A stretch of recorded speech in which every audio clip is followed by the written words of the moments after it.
क्या peace process के नाम पर अपराधियों को इस तरीके का संरक्षण पूर्ववर्ती सरकारों ने भी किया ही था, तो क्या जो पहले की सरकारों की लाइन रही ये वही सिमिलर लाइन है? कुछ मायनों में उससे भी बदतर है, कुछ मायनों में बहुत सुधरी है। जैसे आर्टिकल 370 तो उड़ाया, बहुत बड़ी उपलब्धि है मोदी सरकार की 370 और 35A को हटाना, हिस्टोरिक है। अब उससे उम्मीद बंधी थी कि ये अब सशक्त करेंगे, भारत सरकार अपना कंट्रोल सशक्त करेगी और इनको मार्जिनलाइज करेगी।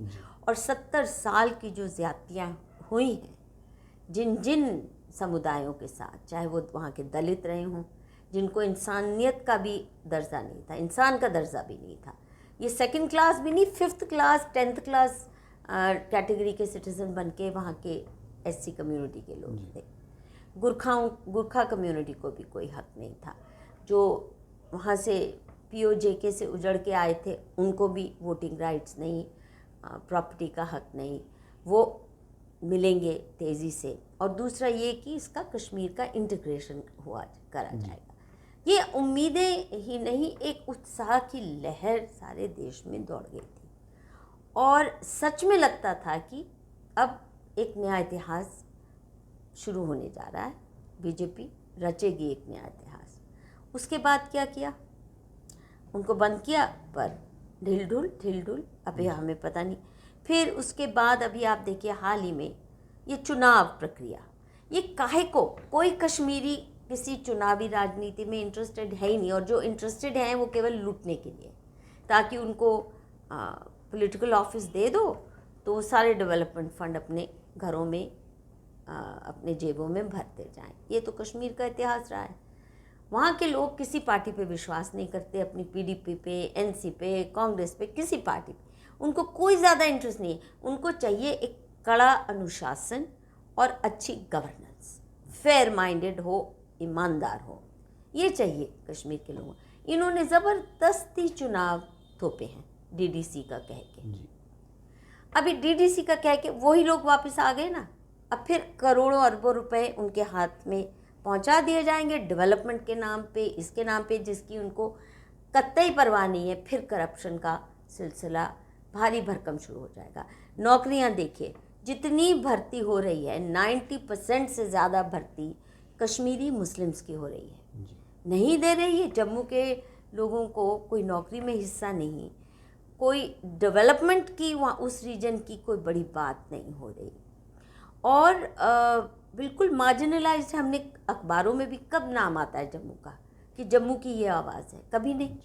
केवल कश्मीर, और वो भी कश्मीर के मुस्लिम जो हर वक्त आग उगलते हैं।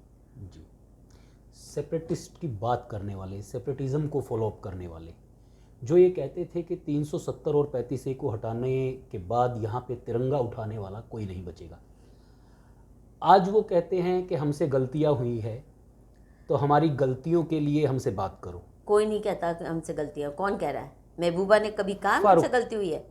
फारूक साहब ने ये, अरे फारूक जी सुबह एक बात कहते हैं, शाम को दूसरी कहते हैं।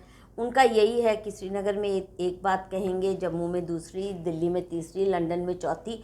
फारूक जी का आप कहीं भी भरोसा नहीं कर सकते। अभी पार्लियामेंट में बोला उन्होंने ये, उससे क्या है, पार्लियामेंट में बहुत कुछ बोल चुके हैं।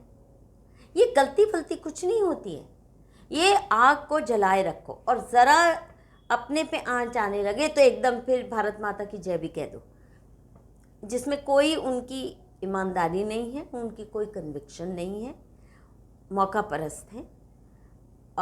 और इस देश को इतना लूट के खाया है, इतना लूट के खाया है, थोड़ा और खाने की इच्छा है। तो मुझे नहीं लगता कि उनको सीरियसली लेना चाहिए उनकी अपॉलॉजी को। कोई अपॉलॉजी में कोई मायना नहीं है। अभी गुलाम नबी साहब को लेकर पार्लियामेंट में प्रधानमंत्री जी ने भी 2-4 बातें कही, उनकी व्यक्तिगत जीवन से जुड़ी हुई चीज़ों की चर्चा की, और उससे ये लगता है कि कोई महत्वपूर्ण जिम्मेदारी कश्मीर की व्यवस्था को लेकर शायद भारत सरकार ने सोची है। आपका क्या कहना है, क्या अभी तक गुलाम नबी साहब व्यवस्था से बाहर थे?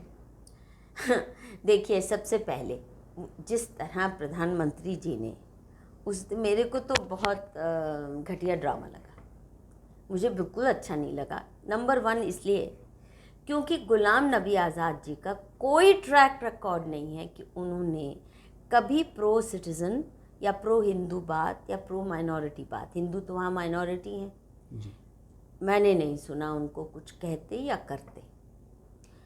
कांग्रेस के वो रहे हैं प्यादे, सोनिया दरबार के लॉयल दरबारी रहे हैं, और ऐसे व्यक्ति के लिए रुलाई आ जाना, ऐसे क्या कर दिया उन्होंने कि एक दिन एयरपोर्ट में उन्होंने थोड़ी चिंता जता दी, पर 100 बुरे काम किए। रोशनी एक्ट को कार्यान्वित करने का काम तो किया, इतनी वहाँ पे जो लूट मच रही थी रोशनी एक्ट के नाम पर, लैंड जिहाद जो हो रहा था, जम्मू में डेमोग्राफिक जिहाद जो हो रहा था, उसमें उनका पूरा हाथ रहा।